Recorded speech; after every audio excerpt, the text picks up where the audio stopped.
what you are seeing, you're seeing Harrison from Damon all the way over to the medical examiner's office. So basically, the angled street is Ogden.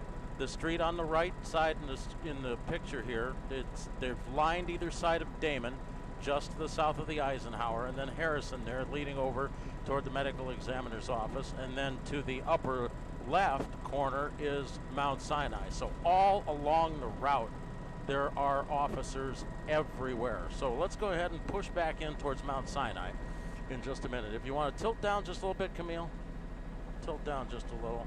We've got officers that are coming down Ogden Avenue now, and they've actually just crossed over Roosevelt Road. Push in just a little bit if you would. You get a little bit better view here, since we're basically looking at this as you are in real time. We're seeing the officers,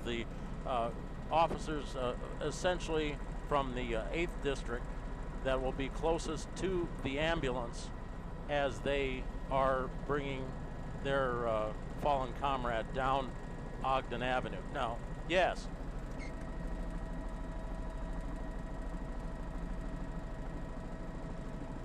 Push back to the Mount Sinai. And there it is.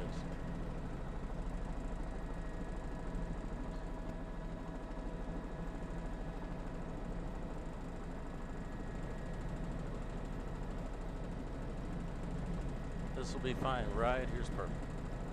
Okay.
Soft on focus. That's good. Yeah.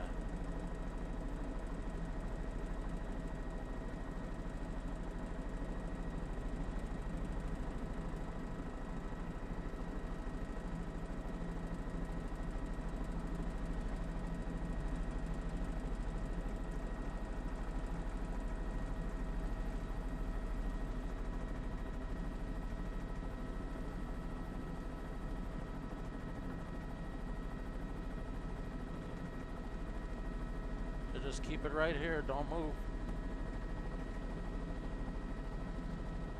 Don't care, because we had a ladder truck right there. Okay, now we can move forward. Just wanted to catch him as he's going by the ladder truck. Thank you.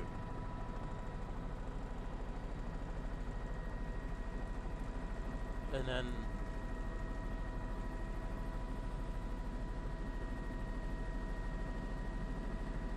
then once he gets into view, then we'll kind of slide back this way to show Harrison being completely filled there.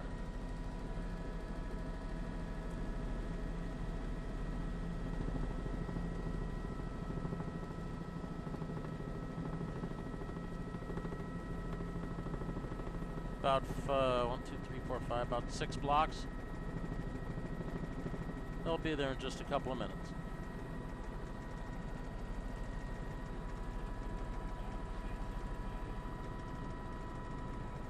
Nobody cares.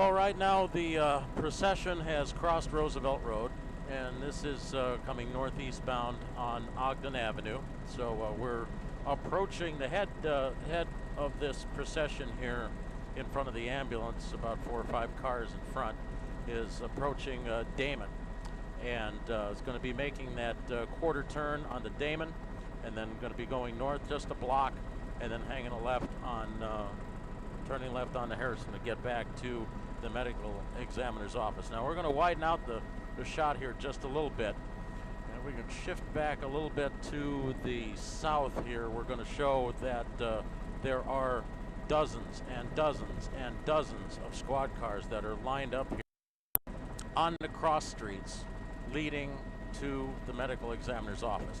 These are officers that basically, when they left Mount Sinai, instead of going down Ogden with the main procession, the formation got in their cars, went counterflow on Ogden, Sacramento to Roosevelt, and then got over to where you see on the right there.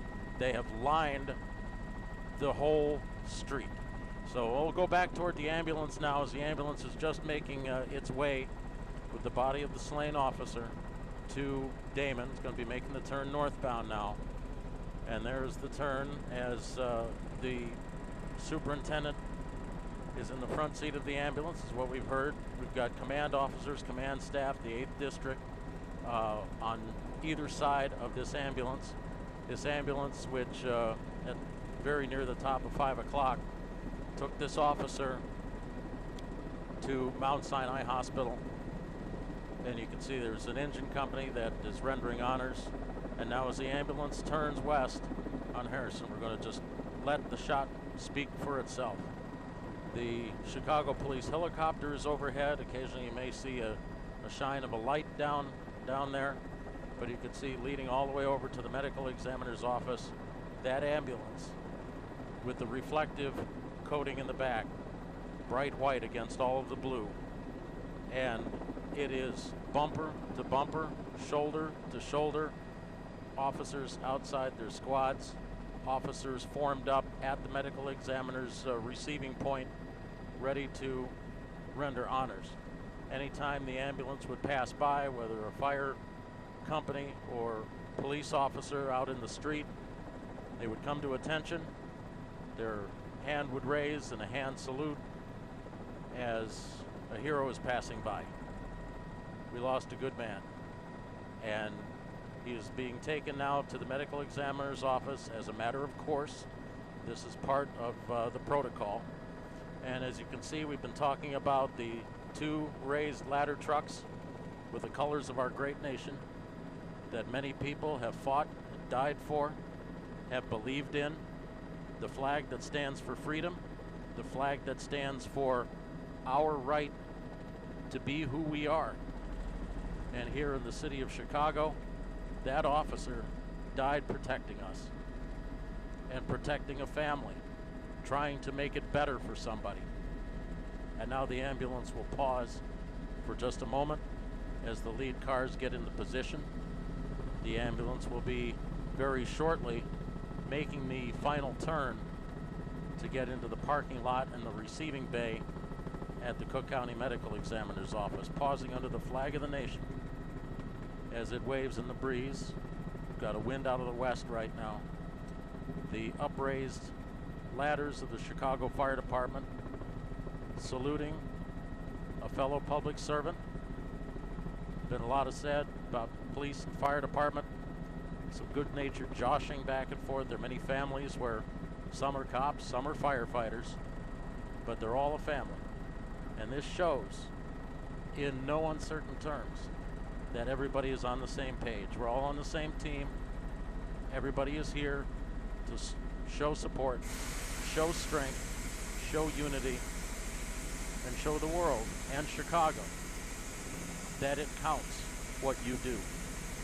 And when you make the ultimate sacrifice in the line of duty to keep your fellow man safe, there can be no greater gift to the rest of us than he who would lay down his or her life in the line of duty to preserve, protect, and defend all of us. The Hands are coming up. Hand salute as the ambulance makes its way to the receiving bay. Solemnly, slowly, on the city's west side on a beautiful evening. The weather is still very favorable for being out here on a March day where it could have gone either way. Could have blowing snow or beautiful sunshine, and today was an amazing day. And to have a tragedy such as this befall the officers, the men and women of the city of Chicago's police department, and the city as a whole, there are no words for that. How can you go from such beauty to tragedy in a moment like this is fragile? So take and tell a police officer or a firefighter that blew my audio out. Turn that thing off. They couldn't hear me. All right, can you hear me any better? That was the defroster. Steve turned it on, blew out my audio. All right, well it's turned off again. Yeah, we're good if you want to come back.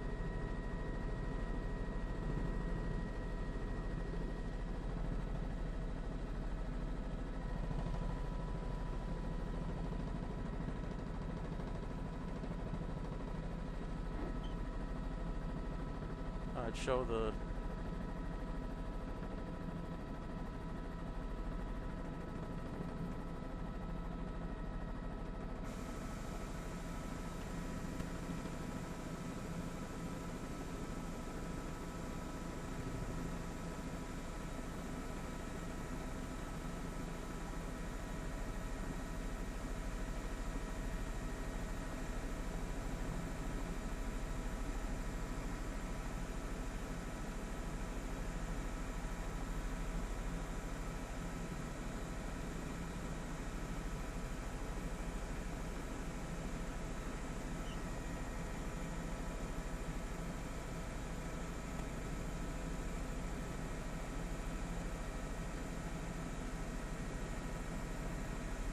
let's see if we can get closer, because the doubler is going to be so grainy. It's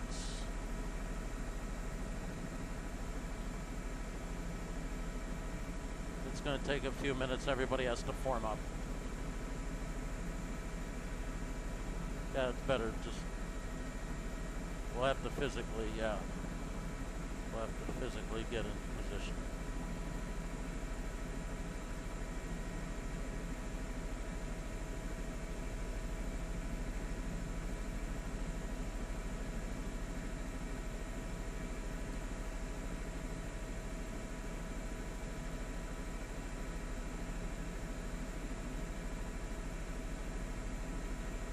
Already, yeah, he's down low.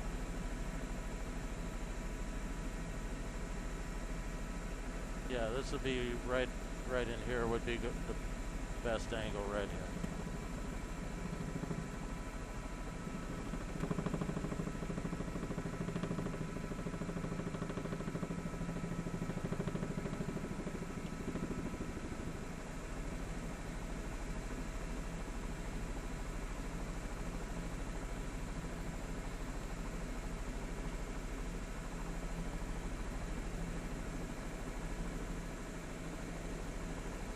Careful of exhaust.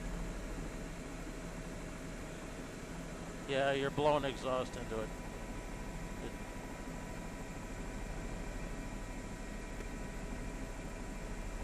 Yeah, it's worse that direction.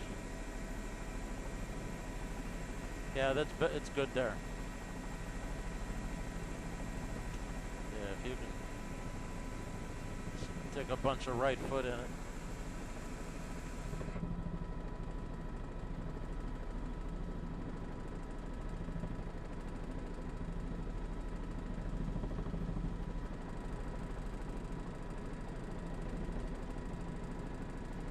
Now we're starting to lose it again. Yeah, we're gonna have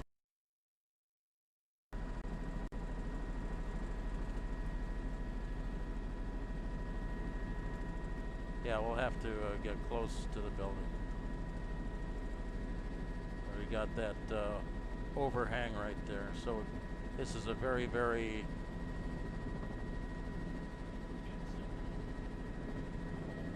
let's see, I got him 9 o'clock, a little high. I got another one probably at about 8 o'clock, also high.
Indeed, and they're lining up, I can't tell how many deep, at least 10 deep on either side of the aisleway that will lead into the receiving portion of the medical examiner's office.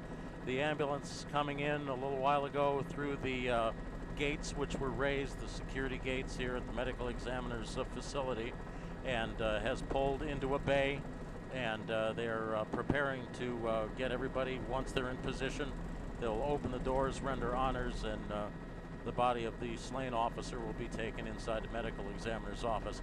Earlier on, as we were just pulling into position here, was mentioning a little something about, as these final officers kind of get into position here, about familial sacrifice and how families go through a process every morning where you wonder if your loved one is going to be coming home, whether police officer, firefighter, EMS, paramedic, because it is a dangerous job. It's a dangerous profession out on the street. So if you know somebody who's a police officer, if you know somebody, and not necessarily even in the city of Chicago, but especially in the city of Chicago at this tragic time, tell them thank you.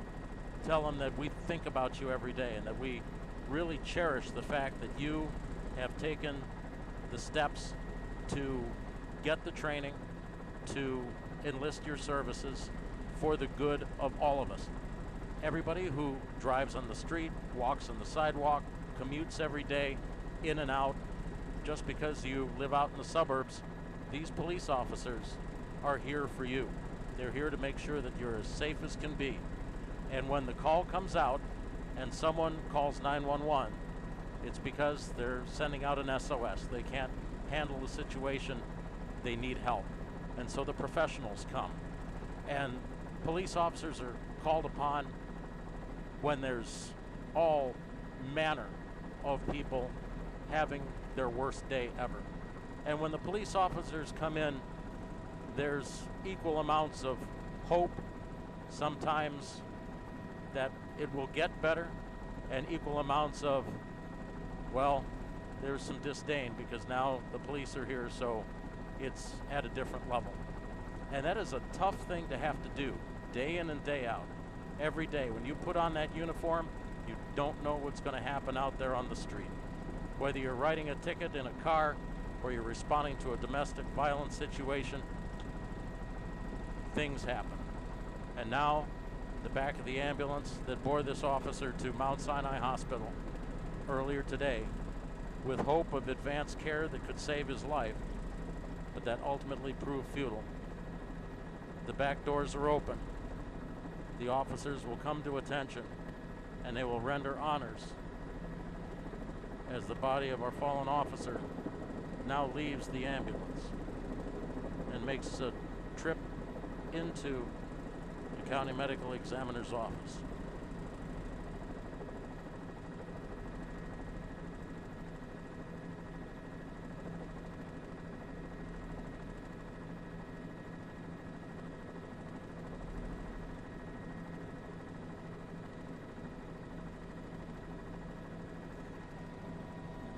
Can you slide a little bit closer? Can you get any closer?